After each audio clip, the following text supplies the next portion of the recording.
ఇదే కదా నీ కదా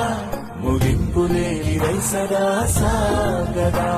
నిస్వార్థమెంత గొప్పదో ఈ పదము రుజువు కట్టదా సిరాలు లక్ష వంపదా చిరాక్షరాలు రాయదా నిసీధి ఎంత చిన్నదో నీ కంటి చూపు చెప్పదా నీలోని వెలుగు పంచగా విశాల నింగి చాలదా